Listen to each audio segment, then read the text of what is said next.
أعوذ بالله من الشيطان الرجيم بسم الله الرحمن الرحيم اليوم أكملت لكم دينكم وأتممت عليكم نعمتي ورضيت لكم الإسلام دينا وقال النبي صلى الله عليه وسلم ذاق طعم الإيمان من رضي بالله ربا وبالإسلام دينا وبمحمد نبيا وقال رسول الله صلى الله عليه وسلم الناس معادن كمعادن الفضة والذهب خيارهم في الجاهلية خيارهم في الإسلام إذا فقهوا أو كما قال عليه الصلاة والسلام محترم হাজিরিন মুসলমানদের ঘরে নাস্তিকের জন্ম কেন মানব দেহের জন্য ভেতরে বাতাসের প্রয়োজন যেমন আছে অক্সিজেনবিহীন যেমন মানব জীবনের কল্পনা করা যায় না তেমনি মানব সমাজে ধর্মীয় তালিম তরবিয়তের প্রয়োজন রয়েছে ধর্মীয় তালিম ছাড়া একটি সমাজ জীবন্ত ও প্রাণবন্ত সমাজ হতে পারে না সঙ্গত কারণে পৃথিবীর আদিকাল থেকে শুরু করে যেদিন থেকে আল্লাহ সুবহানাহু ওয়া তাআলা জমিনের বুকে মানুষ পাঠানো শুরু করেছেন সেদিন থেকে ধর্ম পালন ও ধর্মীয় আচার বিচার শিক্ষা সংস্কৃতি ও ধর্মীয় আদর্শ অনুশীলনের বাধ্যবাধকতা নির্ধারণ করে দিয়েছেন সার কথা হলো যেদিন থেকে জমিনে মানুষের পদার্পণ ঘটেছে সেদিন থেকে ধর্ম ও ধর্মীয় অনুশাসন আগমন করেছেন এর ওই ধারাবাহিকতায় পৃথিবীর প্রথম মানব হযরত আদম আলাইহিস সালাতু ওয়াস সালাম ছিলেন পৃথিবীর সর্বপ্রথম মানুষ এবং সর্বপ্রথম ধর্মীয় শিক্ষক নবী সেদিন থেকে আজ অবধি মানব ইতিহাসের এই সুদীর্ঘ সময়ের এমন কোন স্তর নাই যখন ধর্ম বা ধর্মীয় শিক্ষা ছিল না একজন নবী বিদায় নিতেই তার স্থানে আরেকজন নবীর আগমন ঘটেছে তিনি চলে গিয়েছেন তো আবার আরেকজন নবী পৃথিবীর বুকে প্রেরিত হয়েছেন এক পয়গম্বরের কিতাব বিলুপ্ত হয়েছে তো আরেক পয়গম্বর আল্লাহ তাআলা জমিনে আরেক পয়গম্বরকে কিতাব দিয়ে পাঠিয়েছেন ধর্ম শিক্ষার জন্য ও ধর্মীয় অনুকরণের জন্য প্রেরণ করেছেন সেই ধারাবাহিকতায় 570 খ্রিস্টাব্দের সর্বশেষ ধর্মীয় শিক্ষক হয়ে পৃথিবীর মাটিতে কিয়ামত পর্যন্ত মুআল্লিম হয়ে আগমন করেছিলেন আপনার আমার প্রিয় নবী সর্বশেষ নবী ও সর্বশ্রেষ্ঠ শিক্ষক নবী মুহাম্মদুর রাসূলুল্লাহ সাল্লাল্লাহু আলাইহি ওয়াসাল্লাম অন্য নবীদের মতো তিনিও একটি ধর্মীয় শিক্ষা ও শান্তির বার্তা নিয়ে আগমন করেছেন তার আনিত ধর্মের নাম হলো ইসলাম তিনি সর্বপ্রথম ধর্মগ্রন্থ কোরআন নিয়ে জমিনবাসীকে আল্লাহ পাক পর্যন্ত পৌঁছার সরল সহজ পথ প্রদর্শনের জন্য সর্বশেষ বিশ্ব নবী হয়ে জমিনে আগমন করেছেন পৃথিবীর অন্য নবী অন্য ধর্মের নিয়ম মাফিকই এক নবীর বিদায়ের পরে নতুন নবীর আগমনের মাধ্যমে যেমন পূর্বের নবীর নবুয়ত রহিত হয়েছে এবং পূর্বের নবীর দেওয়া তালিম রহিত হয়েছে পূর্বের নবীর কাছে অবতীর্ণ কিতাব বিদায় নিয়েছে নতুন কিতাবের আগমন হয়েছেন এমনই ধারাবাহিকতায় সর্বশেষ যিনি শিক্ষক হয়ে জমিনে এসেছেন তিনি হলেন জনাবে মুহাম্মদুর রাসূলুল্লাহ সাল্লাল্লাহু আলাইহি ওয়াসাল্লাম যার আগমনের মাধ্যমে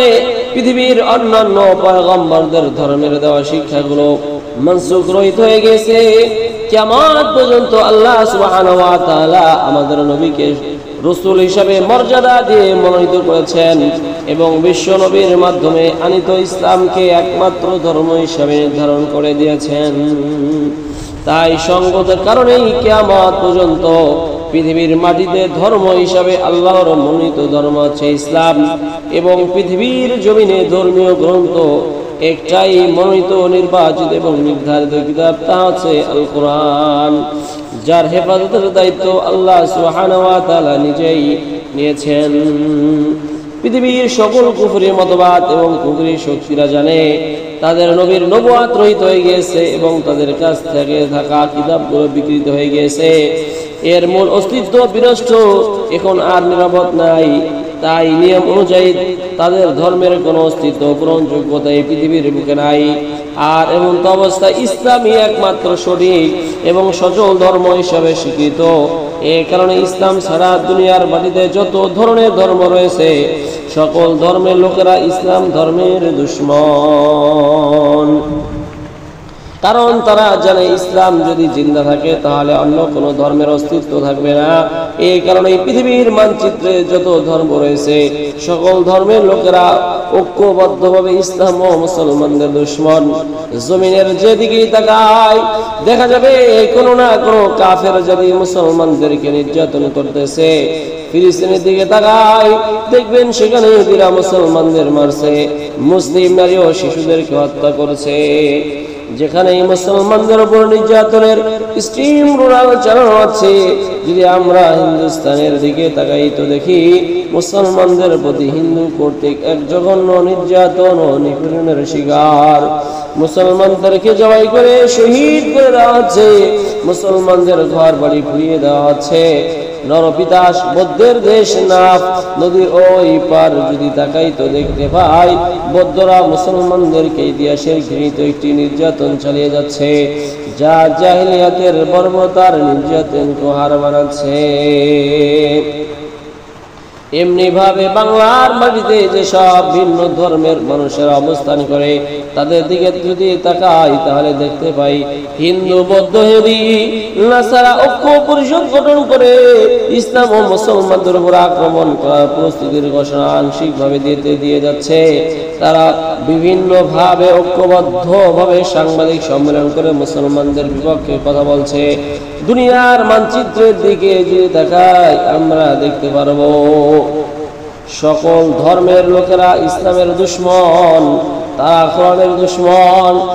সরাদ আলম নবী মুহাম্মদুর রাসূলুল্লাহ সাল্লাল্লাহু আলাইহি সাল্লামের দুশমন, কারণ তারা নিজেরাও জানে তাদের ধর্ম সঠিক নয়, তাদের কিতাব সঠিক নয়। আর বেঠিককে টিকিয়ে রাখতে তারা সঠিককে ধ্বংস করার জন্য উপরে পড়ে লেগেছে। কারণ তারা জানে অন্ধকার আসলে আলো এমনিতেই পালিয়ে যায়, অন্ধকার আসলে আলো এমনিতেই পালিয়ে যায়। তাই শরীক ধর্ম, শরীক কিতাবের বিরোধিতা না করলে নিজেদের অস্তিত্ব সংরক্ষণ করা সম্ভব না। কিন্তু হয় আফসোসের কথা হচ্ছে 17 কোটি বাঙালি মুসলমান গণতন্ত্রের ধোকায় পড়ে নিজেরা নিজেদের ধর্ম সম্পর্কে অজ্ঞত মূর্খতার ছবলে পড়ে দিনদারি ও পরহেজগারি সম্পূর্ণ খুলে ফেলেছে। শুধু তাই নয়, নিজে নিজেদের ধর্মের পরিচয় সম্পর্কে অনেকটা জ্ঞানহীন হয়ে পড়েছে এবং নিজের মুসলমানিত্বের গুরুত্ব, ইসলামের গুরুত্ব, কোরআনের গুরুত্ব, নবীর নবুয়তের গুরুত্ব মুসলমান হয়ে সংরক্ষণ করাটা অতিরিক্ত কাজ বলে মনে করেছে। মুসলমানরা কেন এভাবে নিজের ধর্ম থেকে সরে গেল? কারণ হলো মুসলমানরা যারা নিজের ধর্ম থেকে সরেছে তারা নিজেরাই নিজেদেরকে ধর্ম সম্পর্কে অজ্ঞতার শিকার হয়েছে। আর এই অজ্ঞতা ও মূর্খতাকে বাস্তবায়ন করার জন্য দেশে স্কুল, কলেজ, ইউনিভার্সিটিতে যতখানি ধর্মের পরিচয় বিদ্যমান ছিল এক এক করে সেগুলো কাটছাট করে বের করে দিয়েছে। সেখানে ভিন্ন ধর্মের মতাদর্শ এবং তাদের শিক্ষাগুলো প্রবেশ করানো হচ্ছে এবং এই মুসলমানকে ধর্মীয় অনুভূতি সম্পর্কে জ্ঞান শূন্য করা হচ্ছে। বিদায় মুসলমানদের ঘরে নাস্তিকতার জন্ম হচ্ছে, মুসলমানদের ওরসে নাস্তিকদের জন্ম হচ্ছে, মুসলমানদের ঘরে কাদিয়ানীদের জন্ম হচ্ছে। কারণ মুসলমান হয়েও সে জানে না ধর্মের গুরুত্ব কতটুকু। তার ধর্মে যে একমাত্র ধর্ম, তার কিতাবে যে একমাত্র কিতাব, তার নবী যে একমাত্র শ্রেষ্ঠ নবী, তার ধর্মের নিয়ম নিয়ম যে একমাত্র দর্শন ও স্রষ্টাকে পাওয়ার একমাত্র পথ, সেটাও সে ভুলে গেছে। এই জন্য মুসলমানের ঘর থেকেও নাস্তিকের জন্ম হয়।